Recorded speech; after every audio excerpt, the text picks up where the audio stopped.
It's interesting, isn't it? Because in the past, be like, oh, what does this mean for City? 2 drop points. How's this going to affect their title charge?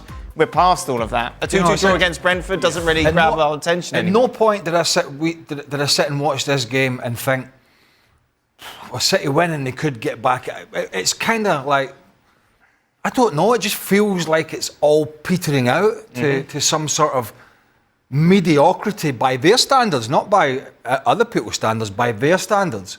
But you couldn't argue that Brentford were good for getting something out of this game. They created a lot of chances. So did City. But Brentford did as well. And right at the end, they could have won it. But I mean, you got Walker who's asked to leave. We saw the better Kevin De Bruyne today. But we saw, Erling Haaland, there was one laid on a plate for him on his head in the second half, and he headed it straight. I mean, it was like bread and butter stuff for him, straight at the goalkeeper. So, what's their fight, Stevie, this year? If Manchester City and Brentford players had swapped strips, you wouldn't have known the difference. Right.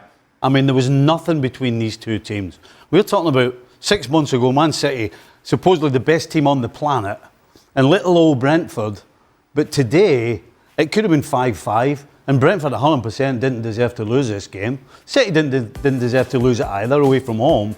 But that's where City are. City are in the same category as Brentford. At the end of last season, I think it was. Touching my hand there, it's getting a bit cosy in the studio. Well, nobody's scared of City anymore. Right. City went to, if you remember this, Man United under Ten Hag went down there to Brentford and struggled. And he mentioned something about Man City struggling. Man City went there last year, beat Brentford. I think Foden got 2 or 3, or he was brilliant. The Brentford goalkeeper made more saves, either in the first half or in 90 minutes, the most saves in Premier League history since the stats were being counted. City were that dominant.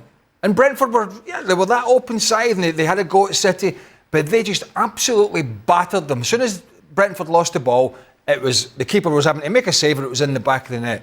As Stevie said, this was a 50-50 call. Yeah.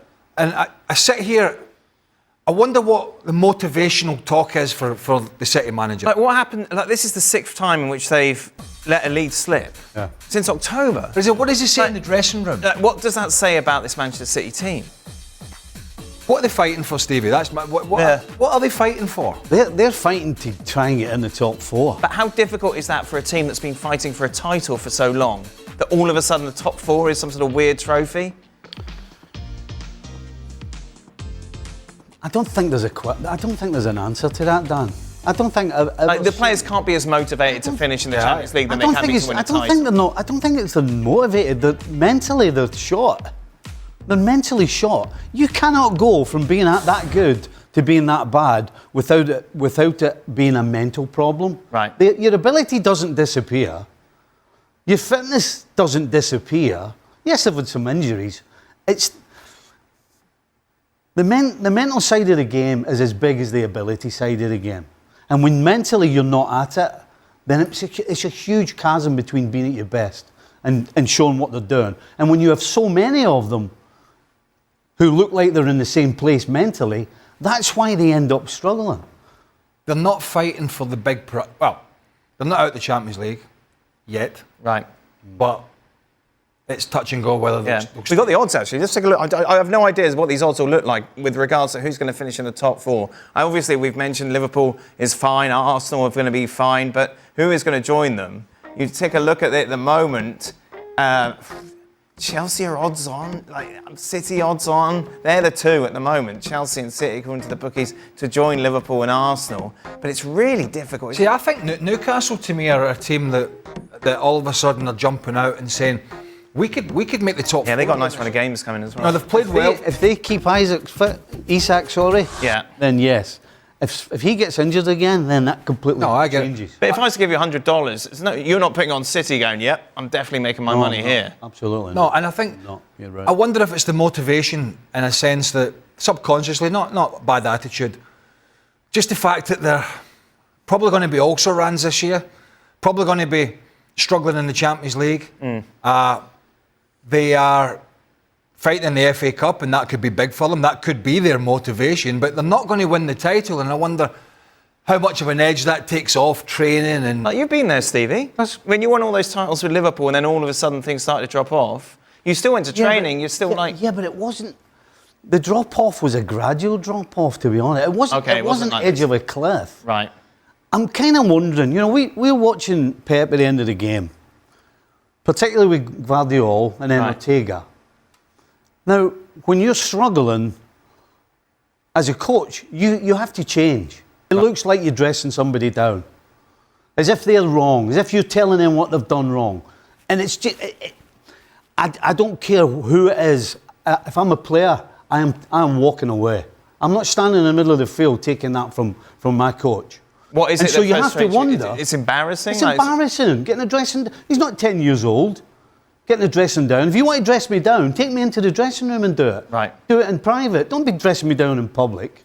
So if Pep's doing this all the time and you're struggling and you need to change something, you need to start putting your arm around people a little bit more. But if he continues to give it the old nitpicking and while they're struggling, that can make it worse. if you're a fan at the game, City fan at the game, you see it. If you're a City fan watching on TV, which I'm sure there were many, you see it.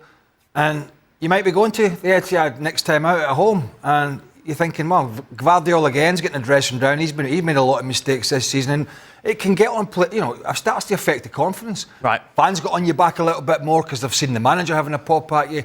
But even when, as I said, even when they were top of the league and he was doing it, we were still sitting here going, I don't like that. Right. And you can get away with it when you're sitting top of the league. But I'm not so sure you can get away with it when you're struggling and you've got the manager down your throat every 2 seconds. But it's not his biggest problem, is it?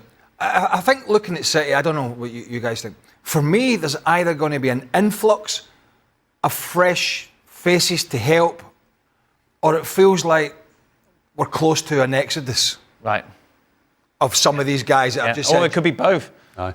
Yeah, it could be bunch in, bunch out, or it could be a sort of hybrid, or maybe they won't get the players they want, and a bunch of others, where Kyle Walker's been out already and said he wants to leave. I'm sure one or two others of the older players are looking at their options for, Major League Soccer, Saudi Arabia, or somewhere else in Europe, or blah, blah, blah. But it feels we're kind of at that cross point with this club and these players, and dare I say it, even though he signed a new contract with this manager, he just doesn't look as if he has the answers that he once had, or even the drive. I mean, whether he does all that at the end or not, I don't really, whatever, it's neither here nor there.